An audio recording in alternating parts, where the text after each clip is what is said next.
Okay students, good morning. Chapter first का next video अपन discuss कर रहे हैं। इससे पहले अपन vegetative propagation either vegetative reproduction in plants में बात की थी, जिसके डिफरेंट टाइप्स थे, डिफरेंट एग्जांपल्स थे। बेम्बूज, नीला क्यूरेंजीज, इस तरह के कुछ एक्सेप्शन थे, उनकी अपन ने बात की थी। इसके बाद में अपन नेक्स्ट वीडियो या नेक्स्ट टॉपिक में डिस्कस कर रहे हैं breeding in animals. That is very important points. इससे रिलेटेड कई बार क्वेश्चन आया हुआ है। 1-2 नंबर का क्वेश्चन बनता है, what are the difference between seasonal breeder, continuous breeders. तो first of all, on the basis of time of breeding animals are categorized in two category, either two types. One is seasonal breeder, another one is continuous breeder. According to their name, seasonal means क्या होगा, कोई भी जो organism होगा वो particular periods में या particular times में कोई भी प्रोजेनी को डेवलप करेगा या उसी समय पर्टिकुलर टाइम्स में उसमें रिप्रोडक्शन प्रोसेस होगी। और कंटिन्यूस ब्रीडर्स होगा, अकॉर्डिंग टू देयर नेम, वो थ्रू आउट लाइफ या जैसे ही उसकी सेक्सुअल मेच्योरिटी होगा उसमें कंटिन्यू ब्रीड या रिप्रोड्यूस करता रहेगा। तो फर्स्ट है seasonal breeder, they reproduce at particular period either a particular time of the year, such as frog, lizard, most birds, deers and even dog. Those animals have a particular times, either particular seasons for breeding periods. And another one, either second type, that is continuous breeders. These animals continue to breed. It means ये continue breed करेंगे throughout their sexual maturity. इसका best example human मान सकते हैं अपन, honey bees, that is the queen. Honey bees के 3 form होते हैं। Queen is a female reproductive form, poultry farm it means hen, rabbit, mice, cattle. Maximum जो mammals होंगे कुछ एक्सेप्शन को छोड़ के वो सभी इस कैटेगरी में आते हैं। तो इसमें जो क्वेश्चन बनता है, what are the difference between the seasonal and continuous breeders, give their related examples. या ट्विस्ट करके क्वेश्चन आ सकता है कि suppose dog is a seasonal breeder animals but human is a continuous breeders, explain it this statement. तो that is very very simple term, according to their name you can define the term and also with related example. तो that is about breeding in animals. इसके बाद में अपन next point में discuss कर रहे हैं, इसी से रिलेटेड पॉइंट्स हैं। कोई भी जो एनिमल्स होगा उसमें ये इस तरह के ब्रीडर्स होते हैं, इसका रीज़न क्या है, या ऐसे कौन कौन सी कल चेंजेज आते हैं, कौन कौन सी कल साइक्लिकल चेंजेज आते हैं जिसके कारण ये प्रोसेस होती है।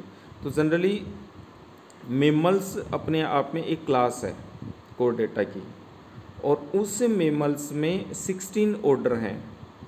उस 16 ऑर्डर में अपने आप में ह्यूमंस, मंकीज़ और जो एप होते हैं उनका एक ऑर्डर है जिसको अपन बोलते हैं primate. That is the primate mammals, you can also says that is primate order. And except primate another organism known as a non primate mammals। Primate से आएंगे वो 3 एग्जाम्पल आएंगे, एक मंकी, एक ह्यूमन और another one is humans। And another all these examples आएंगे वो सब किस में आएंगे, नॉन प्राइमेट्स में। जितने भी except monkey, ape and humans को छोड़ दें तो बाकी सारे एग्जाम्पल्स आएंगे वो किस में आएंगे, नॉन प्राइमेट।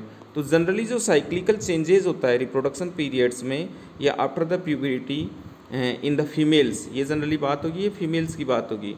तो there are the 2 types cyclical change during reproduction. One is estrous cycle, another one is menstrual cycle. Estrous cycle generally present in the non-primates mammals. You can also say these are mostly seasonal breeder, and menstrual cycle maximum are in monkeys, apps and human, it means that is the primates. तो ये particular oestrus cycle होगा उस उन animals में होगा जो non primates हैं, और मेंस्ट्रुअल साइकिल होगा उन एनिमल्स में होगा जिनमें क्या है, प्राइमेट्स है। तो ह्यूमंस की जो फीमेल होगी, मंकी होगी, एप होगा, उनके 28 डेज के बाद में रिपीटेशन होता है, और उसके अकॉर्डिंग उनमें मेंसेस आते हैं, पीरियड्स आते हैं, वो ही एग्जाम्पल कहलाता है मेंस्ट्रुअल साइकिल का। बट जो एस्ट्रस साइकिल होगा वो पर्टिकुलर जब ब्रीडिंग टाइम होगा या रिप्रोडक्शन टाइम होगा, उसी टाइम में या उसी सीजन में वो पीरियड्स आएंगे, उनको बोलेंगे अपन एस्ट्रस साइकिल। तो that is also related points, oestrus cycle and menstrual cycle. Generally difference देखिए तो these are present in the non primates, this one is present in the primates, and that is the best example related to the cycles. Now another important point, during lifespan, we already mentioned in this first video, that is related the lifespan point. Any kinds, either any organism have a particular lifespan. These lifespan have, you can also say, divide in the three phase. Number one is juvenile phase, number two in reproductive phase, number three is senescent phase, you can also say senescence phase. According your syllabus, this is very very important, juvenile phase. juvenile phase के बारे में कई बार question पूछा गया है board के exam में, 1 या 2 मार्क्स का क्वेश्चन इसमें पूछा जाता है। या यूँ कह सकते हैं जुवेनाइल फेज होती है वो एक प्री मेच्योर स्टेज होती है, या यूँ कह सकते हैं जब रिप्रोडक्शन फेज होगा उससे पहले की फेज होगी। और reproductive phase according to their name, जब कोई भी ऑर्गेनिज्म मेच्योर होगा, प्यूबर्टी होगी, उसके बाद में ये प्रोड्यूस होगा और रिप्रोडक्शन फेज में आएगा। आफ्टर रिप्रोडक्शन फेज हो जाएगी जब उसमें एजिंग आ जाएगी। सेंसेंस मीन्स हो सकते हैं एक तरह से inactive phase, you can also say that is the ageing. Ageing means होगा एक तरह से वृद्धावस्था आना। तो एजिंग होगा तो जितने भी इसके जो भी फंक्शन होंगे, फिजियोलॉजिकल फंक्शन होंगे, बॉडी पार्ट्स के जो फंक्शन होंगे, वो सारे प्रॉपर फंक्शन नहीं करेंगे और सेंसेंस फेज होगी। डिटेल में अपन डिस्कस करें juvenile phase, the phase of growth before reproductive maturity, यानी रिप्रोडक्शन से पहले की फेज, वो क्या है, जुवेनाइल फेज। अब juvenile phase person to person, either organism to organism depend करती है, किसी की लेंथी भी हो सकती है, किसी की शॉर्ट भी हो सकती है। कहीं भी मान लो रिप्रोडक्टिव फेज 14 to 16 ईयर्स के बाद आएगी, तो टिल 1 to 15 ईयर या 16 ईयर तक की क्या हो गई, जुवेनाइल फेज। सेकेंड फेज होगी reproductive phase, reproductive maturity take place, the best example that is the bamboo, that is another menstrual cycle and oestrus cycle. It means ये female की बात करें तो फीमेल ये साइकिल स्टार्ट हो गई तभी रिप्रोडक्शन होगा, या एडोलसेंस स्टार्ट होगा, या गोनेट्स डेवलप्ड होगा तब होगा। तो डायरेक्ट इनडायरेक्ट कोई भी एनिमल्स या ऑर्गेनिज्म ब्रीडिंग पीरियड्स में इन्वॉल्व होता है या ब्रीडिंग पीरियड में एंटर करता है तो वो उसकी फेज कहलाती है रिप्रोडक्टिव फेज। ये भी डिपेंड करेगा organism to organism, either species to species. Third stage after the reproduction, complete reproduction हो गया, उसके बाद में ये फिनिश होगी, that is known as a senescent phase, you can also say that is the senescence phase. End of the reproductive phase, that is important thing, end of the reproductive phase and later age leads to the death. अब ageing हो गई, सब कुछ system की function proper work नहीं कर रहे हैं, तो उस केस में फिर लेटर क्या होगा, उस पर्सन का इंडिविजुअल की क्या होगी, डेथ होगी। तो there are 3 phase of life span, इसमें जो इम्पोर्टेंट है वो जुवेनाइल फेज है, इसी से रिलेटेड क्वेश्चन आते हैं इसमें, that is the juvenile phase. तो इसको अच्छे से देखना, ये रिप्रोडक्शन होने से पहले की फेज है, पर्सन टू पर्सन या ऑर्गेनिज्म टू ऑर्गेनिज्म, ये भी अलग अलग टाइम पीरियड या ड्यूरेशन की हो सकती है। इसके बाद में अपन life span, phase of life span के बाद में डिस्कस करें। कुछ एग्जांपल मेंशन कर रखे हैं, दैट इज़ फॉर एग्जांपल कोई भी प्लांट है, ये उसकी वेजिटेटिव फेज है, यानी स्टार्टिंग कर रहा है, ये this one is the vegetative phase, grow कर रहा है। जैसे इसमें फ्लोर आ गए, ये फ्लोर मेंशन कर रखे हैं इसमें, this one is the flower आ गए, that is the flower, flower is the reproductive part. तो ये किस फेज में आ गया, रिप्रोडक्टिव फेज में। जैसे इसका फंक्शन कंप्लीट हो गया तो उस केस में प्लांट्स होगा वो एक एजिंग या सेंसेंस सूख जाएगा, तो वो उसकी सेंसेंस फेज हो गई, और लास्ट में इसकी क्या हो जाएगी, डेथ हो जाएगी। तो this one is related to the different phase of life span. After that that is the cycle related menstrual cycle. There are the 3 phase होगा, उसमें मेंस्ट्रुअल होगा, प्रोलिफरेशन होगा, मैच्योर होगा। ये जनरली अपने 3rd चैप्टर का उसमें और डिटेल से पढ़ेंगे। अकॉर्डिंग टू योर सिलेबस आपकी जनरली बस बेसिक इंट्रोडक्शन था। मेंस्ट्रुएशन में जनरली 1 to 5 डेज तक ब्लीडिंग हो सकता है। प्रोलिफरेशन में जो ओवरीज हैं, उसकी यूट्रस की वाल्स हैं, प्राइमरी फॉलिकल्स है, सेकेंडरी फॉलिकल्स हैं, वो ग्रो करेगी और लास्ट में जाके मैच्यूरेशन होगा और मैच्यूरेशन के बाद में ओवुलेशन होगा और ओवुलेशन होने के बाद में ओवम रिलीज होगा। तो इस तरीके से ये 28 डेज का जो टाइम होगा उसमें कंप्लीट होगा और उसके बाद में रिपीट होगा। तो ये मेंस्ट्रुअल साइकिल है जो जनरली प्राइमेट्स फीमेल होती है। That is important things, primate female. और प्राइमेट फीमेल में only 3 example, 1 is monkey, ape and human, उसमें प्रेजेंट होता है। और उसके बाद में ही जनरली ओवुलेशन होने के बाद में ही उसमें फर्टिलाइजेशन होने के चांसेस होगा और जाइगोट बाद में बन के एम्ब्रियो का फॉर्मेशन होगा। ऐसे ही नेक्स्ट एस्टर साइकिल की बात की थी अपन ने, जो एक तरह से पेसिव पीरियड्स भी बोल सकते हैं इसको, passive periods. Passive why called passive periods because इसमें जनरली ब्रीडिंग होने के या रिप्रोडक्शन होने के चांसेस है और ये जनरली नॉन प्राइमेट्स में होता है। It consist short time, for example 12 to 14 year. That is also present species to species. Blood does not flow in this cycle just like as a menstrual cycle. The broken ovary endometrium are reabsorbed, but here is also changes in the menstrual. Female permit copulation during the breeding periods, यानी इस समय पर इनमें season होता है और जो भी फीमेल होती है वो ब्रीडिंग के लिए या कोपुलेशन मीन सेक्स के लिए मेल को एक तरह से इनवाइट करती है और परमिट करती है, जिसके थ्रू आगे की जो प्रोजेनी होती है वो फर्दर डेवलप्ड होता है। तो ये बेसिक इंट्रोडक्शन था एस्ट्रस साइकिल का और उसके कुछ एग्जाम्पल्स हैं जो अपन ने देख ही चुके हैं। इसके बाद में अपन नेक्स्ट पॉइंट में डिस्कस कर रहे हैं वो है अपना जस्ट इवेंट्स इन फर्टिलाइजेशन या events in reproduction. That is important things. Overall देखा जाए तो ओवरऑल 3 इवेंट्स हैं।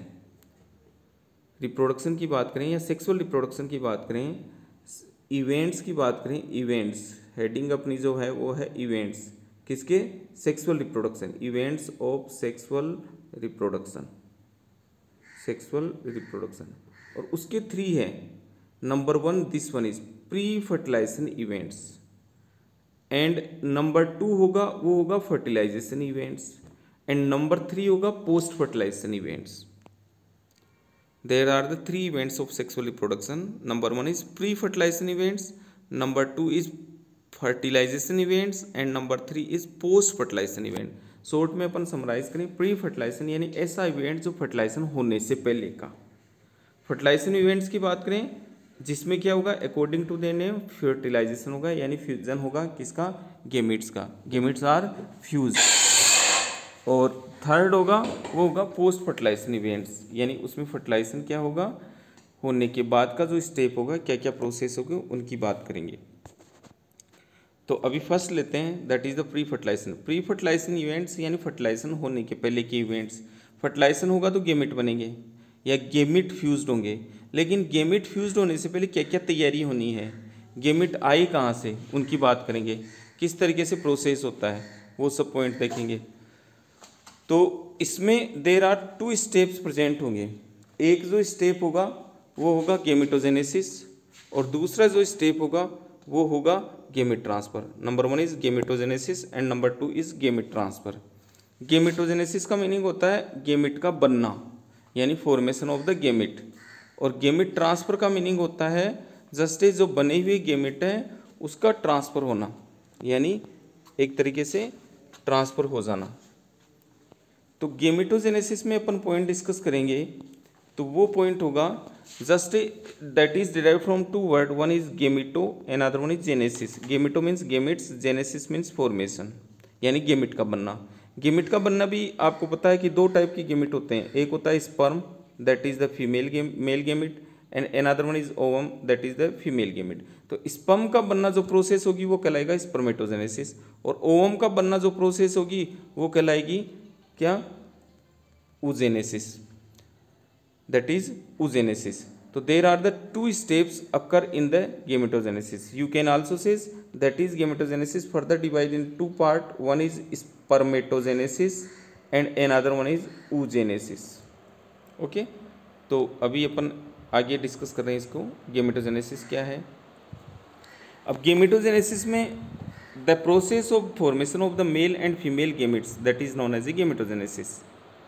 If a female gamete that is ovum, the formation of female gamete that is known as a oogenesis, and the formation of the sperm that is the male gamete known as a spermatogenesis. अब these gametes may be similar or dissimilar. So just now we discuss just the types of the gametes. These gametes may be homogamete, you can also say that is isogametes, or these gametes may be हेट्रोगेमिट और may be anisogamous. Isogamous, iso means same, यानी दोनों gamete कैसे हैं, same है, किसमें, structure में और उसकी मोटिलिटी में. और हेट्रोगेमिट का मीनिंग क्या होगा, हेट्रो मीन्स डिफरेंट, दोनों गेमिट्स कैसे हैं, डिफरेंट. तो फर्स्ट अपन बात करें homo gametes. These two gametes similar in their appearance can not categorise into male and females gamete. Example Cladophora भी हो सकता है, क्लेमाइडोमोनास भी हो सकता है, यानी दोनों की शेप कैसी है, सेम है, मेल भी ऐसा है और फीमेल भी कैसा है, ऐसा है, सेम है, यानी उनको अपन डिफ्रेंशिएट नहीं कर सकते कि मेल कौन सा है और फीमेल कौन सा है. Heterogametes also known as a anisogamous, two morphologically distinct gamete. इसमें जैसे एक अपन एग्जाम्पल देखें, ह्यूमन का एग्जाम्पल देखें, मेल गेमिट होता है वो स्पर्म होता है, दैट इज़ द स्पर्म, ठीक है. स्पर्म की स्ट्रक्चर अलग टाइप की होती है, that is the elongated. Female gamete होगा वो कैसा होगा, राउंड अनमोटाइल होगा, और मेल गेमिट होगा वो इलोंगेटेड एंड मोटाइल्स होगा. तो हेट्रोगेमिट यानी two morphologically distinct gametes. Male gamete is called known as antherozoid और sperm, and female gamete is called at the egg. You can also says that is the ovum, fucus and human beings.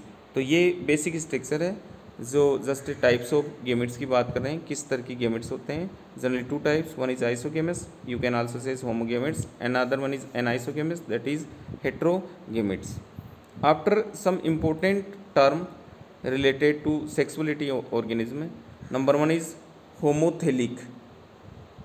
Homothelic, it means monoecious, that is important things. Monoecious you can also say that is the bisexual. ये 11 या 10 class में भी था, very simple term है, यानी monoecious, mono means single, cious means उसकी body, एक ही बॉडी में दोनों प्रेजेंट है, कौन, बोथ मेल एंड फीमेल, तो that is known as a bisexual. Bisexual plant यानी एक ही प्लांट या एक ही ऑर्गेनिज्म में मेल एंड फीमेल दोनों रिप्रोडक्टिव ऑर्गेनिज्म हैं. जैसे कई होते हैं, फ्लोर होते हैं, उसमें मेल रिप्रोडक्टिव पार्ट भी है, फीमेल भी है. एनिमल्स की बात करें, जैसे अर्थवार्म है, अर्थवार्म होता है, कोई फीमेल और मेल अलग नहीं होता है, ऐसा नहीं हुआ है केंचुआ अलग है, केंचुई अलग है, ऐसे नहीं कह सकते. मेल रिप्रोडक्टिव पार्ट और फीमेल रिप्रोडक्टिव पार्ट एक ही अर्थवार्म में प्रेजेंट होता है, that is the bisexual. You can also say monoecious. Then heterothallic dioecious, that is unisexual, यानी both male and female reproductive part are different, यानी for example human, cockroach, some birds, dogs, many animals, cow, bull, these are the unisexual, यानी एक तरीके से mail और female होते हैं, वो अलग अलग होते हैं और अलग अलग बॉडी में प्रेजेंट होते हैं. Dioecious, di means two and cious means body, यानी अलग अलग बॉडी में प्रेजेंट होगा. तो जैसे ह्यूमन है, that is the best example of the unisexual. Plants में बात करें तो papaya, that is the common example, male papaya अलग होगा और फीमेल पपाया अलग होगा. Another one is staminate. According to their staminate word related to the stamen, यानी unisexual male flower bearing stamen, यानी ऐसा प्लांट जिसमें केवल मेल फ्लोर ही होगा और मेल फ्लोर में male reproductive part that is the stamen present होगा, that is known as staminate. Pistillate, that is related part of female reproductive system. तो unisexual flower bearing stamen, not sorry stamen, that is known as a pistil, that is the female. Here is not a stamen, that is the pistil, यानी female reproductive part. ये stamen नहीं है यहाँ पर, इसको correct करना. That is the female reproductive part, that is pistil. Pistil instead of the stamen, here is a pistil. Pistil. Okay. Monoecious, both same thing already ऊपर mention कर ही चुके हैं. Both male and female flower में be present on the same individual, like that. Cucurbits and coconuts एक में ही present होगा।